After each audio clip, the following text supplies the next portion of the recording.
Our first guest tonight is one of the most talented and famous people in all the world. He is a two-time inductee in the Rock and Roll Hall of Fame, and he's a knight. His newest work is a 4-song EP. It's called Change the World. It comes out tomorrow. Please welcome Ringo Starr.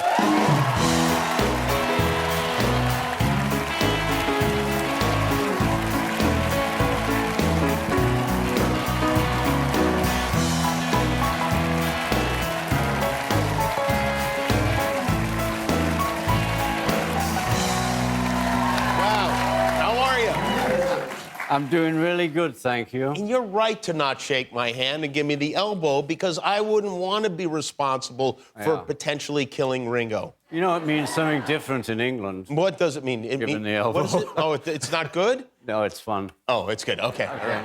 I never know what you guys over in England. You have all different things for everything. I heard that this means something different. Yes. Yes, right? I'm not going to do it, but you do the American If way. I do it, I can do it. Yeah. This is not peace and love, I right? have to say to people, no, not that way. This way. Oh, this way, yeah. Something to do with the index finger in America. It is really exciting to have you here. And I have to say, it's not just exciting for me.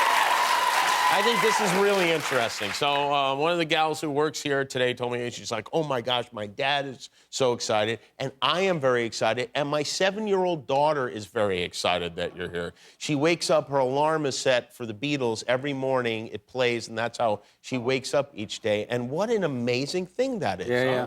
What is amazing is that she's 7 and she loves the music. Yeah. And every generation get into the Beatles music. Yeah. You know why? Because it's great.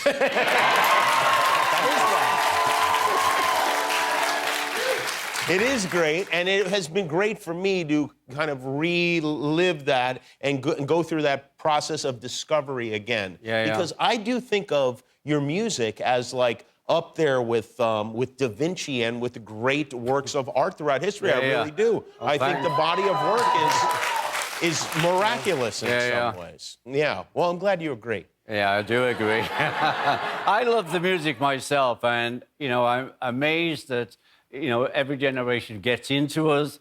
And now, you know, from when we made some of those records on 2-track, and if they were taking, they had to lower the bass, they'd always take the bass drum off, so there's no bass drum everywhere.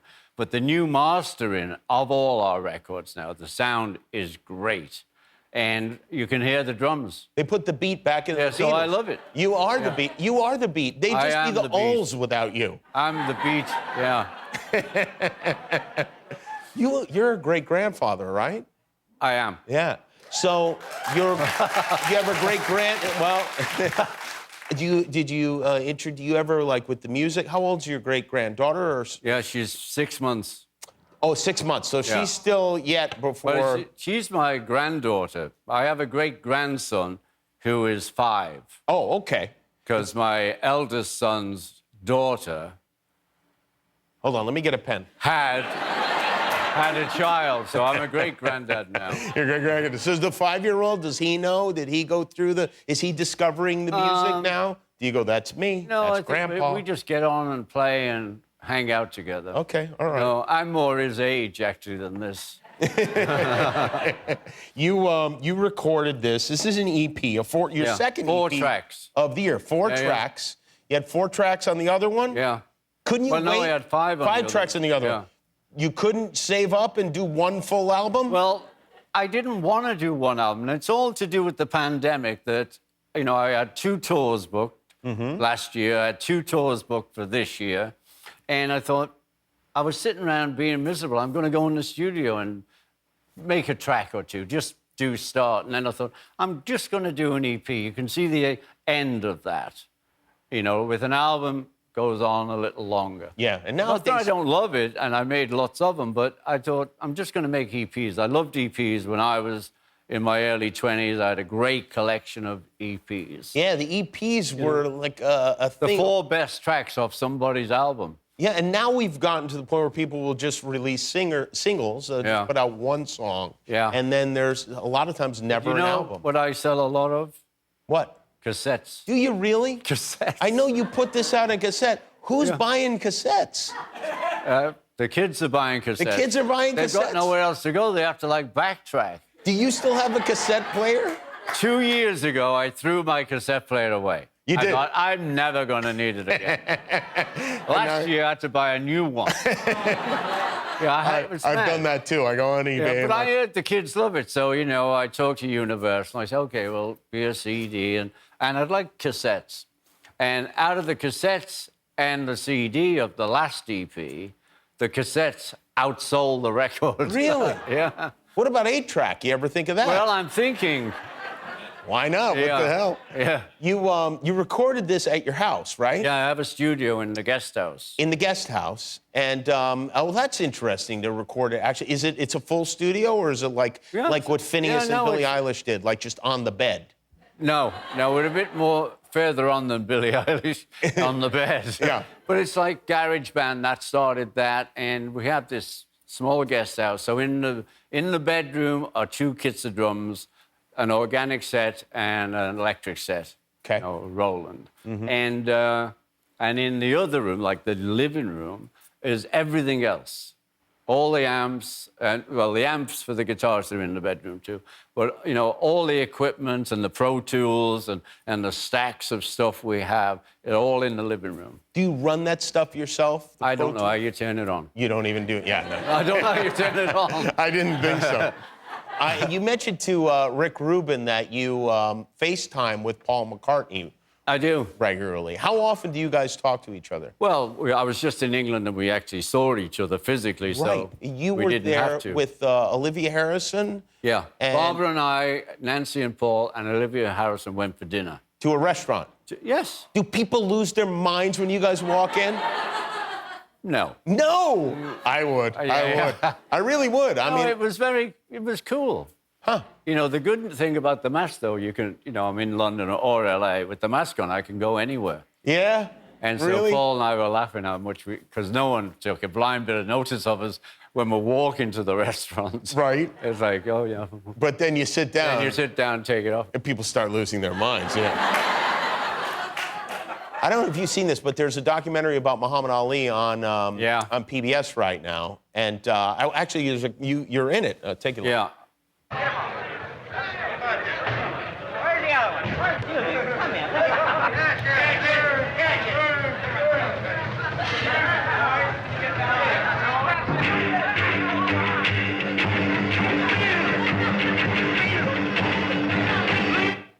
That's something else, huh?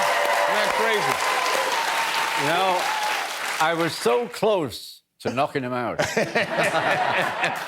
And he was great, though. And what was really incredible was, you know, though we know we're there and we're saying hello, and he's sort of acting like the boxer, and the power, even when he just, like, didn't touch you, but just the power came right out of his fist, you know. Yeah. Yeah, he was great. Did you get to spend any time with him, or was it just like kind of a photo No, op? that time we didn't. But I'd spent time with him later on, you know, in clubs or someone's house occasionally. We'd all be there. Wow. A great guy. Yeah. Yeah, I love the man. But You have a documentary coming out about the Beatles. Peter Jackson has We do. put together this, and I am very excited about it. I know a lot of people are Yeah. very. Have you seen the whole thing? I've seen 6 hours. You've seen all 6 hours of Yeah. it? But it's changed a little since then, because this was early on in the year. Okay. And, you know, Peter Jackson, who's directing it, how great is that? Or he's editing it. And we found, the crazy part about it is, we found 60-odd hours of unused footage from the original documentary. Crazy. Yeah, what is that? You guys were recording an album, which turned out to be Let It Be. Yeah. And they found all this footage. Yeah. And then Peter Jackson puts it together. He did. Did you give him any? Did you remember? No, I had a lot of talks with Peter Jackson because I didn't actually like the original one because it was very dark. Not even dark, it was dull. Oh. And it was all about this argument that John and Paul had. And, and I kept saying, you know, when Peter took on, you know, he was in LA and he came over and I was talking to him about, there was lots of fun, there was lots of joy, you know, there wasn't only that. There was a lot of good music, of course, but also, you know, we had to laugh. 4 guys in the room. It's either, you know, it's up or it's down or it's laughter or you know, acting out, whatever. And so Peter, every time he came into LA, was bringing his iPod over. Said, "Look what I found now." And we're like hysterical. You know, the Beatles are laughing and playing with each other. It's, you know, Wow. it's better. But this is 6 hours long and 2 hours a night. 2 hours a night, yeah, on Disney Plus, and that is going to be something And else. so, you know, put something cozy on. Yeah. For sure. You're on Twitter, and I follow you on Twitter, and I wanted to ask you about a tweet. In fact, it's your first tweet. And can we put that up on the screen? this And it says, your first tweet was, which unassisted Optima going to do a good okay, Lordy, Lordy, Pika, Benekoff, wow, my fish treach, yeah, Pisa, love Ringo, my fairest tweets. What? Put it up again. Can you translate that to us? I know there must have been peace and love. Peace of love. Well, I don't know what it means. My first tweet. I must have been very tired. One of the songs you cover on this EP is "Rock Around the Clock." I know. Which was an oldie when you were like I was in the Beatles. I was 15. You were 15 when that song came out. Bill Haley. Anyone remember Bill Haley? Bill Haley in the Comets. Yeah. We remember most. It was Happy Days. That was the theme song for Happy Days. So it was like a. Anyway, so you know, I'm sitting there. Steve Lukather and Joe Williams wrote a great song, "Change the World." Mm-hmm. I wrote a song with my. He's a producer engineer, and then Linda Perry wrote me a song. You know, part of doing these is great because I'm meeting new people. I've never met Linda. I know about her, but I've never met her. And the interesting thing with that, I'll get to Bill Haley next, is that she did sort of a trombone vocal solo, you know, Herself? with her voice. And so yeah. we thought, man, we've got to get a trombone to do this. And who'd you call? Trombone Shorty in You got New Trombone Orleans. Shorty, yeah. And we asked him, would you do this for me? He said, yeah. and he put the trombone on and the brass section as well, which really built it up, so it's great. Sure. But Bill Haley, you know, it's a long story I'm trying to shorten because I had my 14th birthday in hospital. I was still in hospital, and it was coming up to my 15th birthday, and I didn't want to be there for my 15th. And so my mother talked to the doctors. I had TB, and I was getting better now. I'd been there 11 months, and let me leave the hospital. And so my grandparents took me to this island off England, the Isle of Man. And it's a bit like rock and roll, always has been. Like Kiss Me Quick, Hats, and the lads and the girls, you know. It's just really a cool place. And they took me to see Rock Around the Clock, the movie. And, it opens up and Bill goes, we're going to rock around the clock. And the whole audience ripped the cinema apart. It was like they just ripped it up and threw it everywhere. I said, that's rock and roll. Yeah.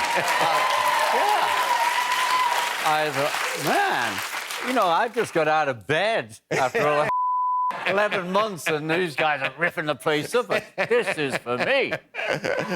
So that's, and I was just sitting around and thinking, and I don't know, sometimes thoughts just come up, and somehow Bill Haley came into my head, and I thought, I'm going to do Rock Around the Clock.